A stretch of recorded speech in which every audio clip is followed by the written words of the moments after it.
Hello everybody, the old captain here, and this is a video request, and if you have a video request, you can go to assholeconsulting.com. Check it out, and it doesn't have to be a video request. It could be any kind of general advice that you need to navigate through life. You say, hey, look, I got a little bit of gray hair. See my gray hair coming in? That's wisdom. That's wisdom. Actually, it's me fucking up. Each one of those gray hairs is me fucking up, and it cost me. And so if you don't want to go prematurely gray like me and not become a fuck up, listen to your older brother, Cappy, so you can have a better life than he did. And we have a video requested. It's pretty short and sweet, and I looked at the videos. I'm like, oh yeah, we got the context. Somebody, we'll just say, sent me 2 videos of this a political science professor called Andy Merrifield, but he's got some questions, and I looked at the 2 videos. I'll link them down below, and the questions are pretty obvious, so we'll go here. Repeat business topic: majoring in political science. What can one expect to learn if they declare a political science major at a U.S. university? You can learn, well, it depends. I actually had a political science professor. I took a class, and he was unbiased. So to be intellectually honest, there are some professors out there who are in political science that are unbiased. And he actually treated it like a science, to view it as a science. But the truth is, political science is not a science. It's not. Politics, it's a hobby. It's something interesting to read about, but it is not a science. And to make it an actual field that you could get a doctorate in shows you it's the tail wagging the dog or the cart before the horse. There is no demand for political science majors. None. You can become a political consultant, but that's usually because you're buddy-buddy. But to get a doctorate or a master's or just degree in political science, it's bullshit, because all the real jobs, what few there are in terms of political science and political strategy, go to friends and go to advisors of the candidates running.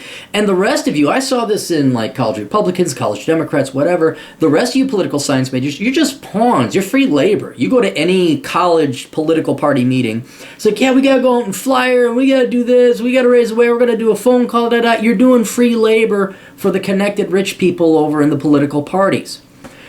So the whole, what can you learn? You can learn unemployment. You can learn typically leftist indoctrination and how evil the right-winger Republicans are for not giving political science people more money. And you're not going to learn anything. You're really not. It's interesting. Politics is interesting. You should certainly know how the government works. You should have been taught that in the 8th grade civics class. But if you declare a political science major, you can learn what it's like to be poor and in debt with no job prospects, and say, how do you want fries with that? So that's what you can expect. Next question: can one expect to take part in any sort of honest intellectual debate, or are they merely expected to suck up and pander to their left-wing tenured professors?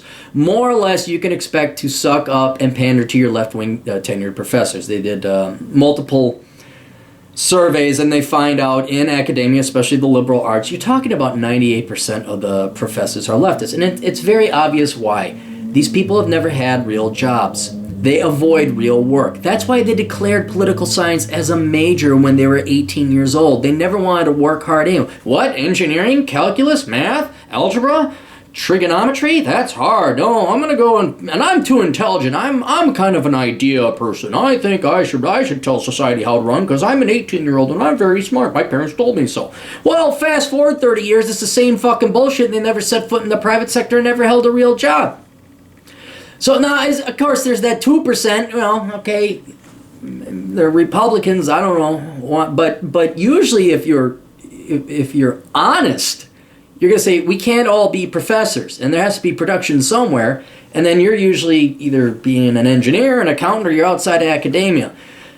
These people who are literally adult children, who have no clue how the real world works, and have just been professors and in academia their entire lives, that's why they're left. They don't live in the real world. They live in a bubble, in this fabricated, unsustainable, fake environment called academia. So, can you get intellectual debate? Some will, even though they're leftists, like they'll debate you. But there's always that, like Stefan Molyneux put it best when he got into it with his professors. Someone would say, okay, prove it. And they wouldn't not give him a platform, but if he made a point, they'd make him prove it, or cite the study. Whereas other people on the left, if they made a point, there was never such interrogation or rigorous questioning or filtering of their sources and their proofs. So, is it possible? You'll have some, maybe, but typically not. And you got to understand this, too. I don't care how many gray hairs they have. I don't care how old they are. Just because they're older doesn't mean they're not children. Honest to God, you go look at the Minnesota, the legislature, some of these people who've been there forever, they are adult children. They have never worked a fucking day in their lives, and they are childish. Not to get too off topic, but look up, what was it, Crocus Hill, McAllister? There was a house a couple bought in this hoity-toity leftist campus liberal area of St. Paul. This couple bought the house needed a ton of work, they're going to tear it down. And 60, 55, 70-year-old baby boomer hippies left over from the 60s came over and protested because they wanted to save the house. And look it up. Maybe I'll find the video later, but they're like doing a chant, "Save this house, save this house, yay!" It's like, dudes, ain't your fucking house, ain't your fucking property. But that doesn't occur to the child mind. So it doesn't matter how old, doesn't matter if their pubes are gray. They're still children because, again, they've never been adults. They've never had to work in the real world. What's one's job prospects after graduating with a political science degree? Well, if you're connected, maybe you can work for a campaign, and maybe down the road you could become connected. But the vast majority of you are just, you're going to be protesters. You're going to be working on campaigns, nonprofits. You're going to be out there with a metaphorical cup in your hand, asking for money with Patreon and GoFundMe, and you're going to go into that nonprofit world where you make it seem like there's a crisis and there is none, just so you can get a job. It's not about helping out the poor or helping out minorities or helping out the sick. It's about you making money to validate your worthless degree in the 4 years you pissed away. Or you go into academia, you get your master's, your doctorate, and then you go teach. Are liberal arts professors underpaid and overworked like the political science professor Andy Merrifield says they are? They think they are, relative to the work they've done. Look, I taught economics in college, 2 different colleges. It's not a hard job. Teaching is not hard. It isn't. He probably thinks it is, and I don't know him personally, but I'm going to speculate that if he's been in academia this entire life, he's never had a real job. I had a friend who was a teacher, and just got sick of the politics, and she went and worked in a private sector gig. Well, that lasted about 6 months, and now guess where she's going? Right back to academia. She's going to go right back to being a teacher. Because they really have no clue. Professors, academians, government workers, they have no clue what it takes to work in the real world. None. So I guarantee, someone can look them up. I guarantee maybe he's like teaching, 4 hours a day? And the videos that this guy provided for it in terms of links, he's whining and complaining. And I'm sorry, Andy, go fuck yourself. You don't know what a real job is. I'm just going to guess. Because political science, you're the stereotype, man. So I'd like to see a day in the life of Andy Merrifield, and see if how hard is it really? Do you get to go to bed at 10 p.m.? I mean, are you doing physical labor? Are you patrolling 10 miles a day? Are you out there at the Bakken oil field in 10 below zero weather, aligning pipes and sending them down the shaft? Or are you just sitting there pontificating? I mean, really, trust me, it's easy standing up in front of a group of people and going through PowerPoint, going click, click, click. That's it. It's not a hard job. I'd even say it's not a real job. What are your views on tenure for liberal arts professors? It's not even liberal arts professors. It's any professor. There shouldn't be tenure. I know it's to keep professors the right to have the freedom of speech. But I think that could be done away with legislation, where it's like you cannot be fired, like the guy that was over at Mozilla that made the donation to whatever political thing it was, and then the executives found out and they fired him. That should be illegal. Your freedom of speech should not just be protected from the government, but should be protected from your employer as well. I know the libertarian conservative people, I'm just saying what it should be. But tenure, that just a lot. You got these worthless people who don't produce anything of value, and then they could go and spout the wrong stuff on top. You want to talk about damage, right? Yeah, you should be able to say whatever you want. But you want to talk about damage, the lies these liberal arts teachers in particular, especially in the victim studies groups, where they lie to these groups of minorities who are disadvantaged to begin with.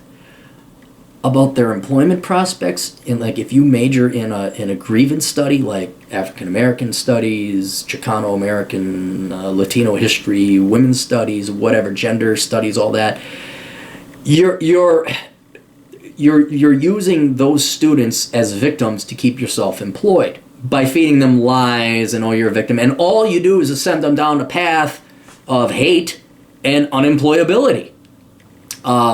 So that's where the danger comes in. So you should be able to fire professors, get rid of departments if they not if they speak their mind, but you should fire them for underperformance. You should fire them because you don't need a fucking women's studies department. You should fire them because we don't need a communications or what is it? The Department of Rhetoric. What was it? I think Berkeley has a Department of Rhetoric. Like going all the way back to what, the sophists or the dudes back in Aristotle's day. And it's like, really? A Department of Rhetoric? I mean, come on, just throw it into philosophy, consolidate it or something. So tenure should not exist. People should not be fired for their political beliefs, no matter how crazy. But you should be able to get rid of professors if there's no demand, or if you personally think that they'd offer nothing of value, or maybe even hurting their students, like, offering all the, good Lord, all these kids, the student loan crisis. Well, why is it a crisis? Because you got a bunch of students who graduated with worthless degrees, and there's no way they could earn back the money. There are working jobs they could have worked at high school without a degree. So yeah, tenure, that you gotta get rid of tenure, but you cannot fire people for political beliefs. Anyway, no, it's we could go ahead and look at this Andy Merrifield guy a little bit more. And it's not to pick on him. I'm sure most political science professors are like him. But the whole industry, you can't even call it industry, but the whole field of political science, it's a bullshit field. It's bullshit. It's a goddamn hobby. You want to study political science? Watch the Jon Stewart show, or listen to a blog, or read something. I mean, seriously, you don't need to get a degree in political science. You just have to read about politics and watch the news. So, is it surprising that these, adult children who've never worked real jobs are like tragic and, oh my God, we need more money? No, it's not surprising, because they're delusional. They think that this is a real job and this is a real career. But it's because, like the kids today, they've been lied to their entire lives about what is in demand in the economy and what you have to do for society in terms of economic exchange and production, that they think that they're doing something good for society. Anyway, don't worry. It is all collapsing. It is coming apart. The liberal arts are going down. Schools are closing. The liberal arts departments, not departments, but like women's studies departments are getting shut down. Philosophy departments are getting shut down. Law schools are getting shut down. So I think the kids, you youths, are learning. You're looking at what happened to your older brothers and sisters where they graduated with a worthless degree, and now they're up shit creek with all that debt. And frankly, the jobs just aren't there. So I think it is coming to an end. And, people like this can complain and whine all they want. But in the end, reality will win. And reality is most liberal art teachers, professors, and fields, studies, disciplines, sciences, don't provide anything of value. And sooner or later, people will stop paying for it. Anyway, that's all we got. You send your questions over at assholeconsulting.com. Toodles.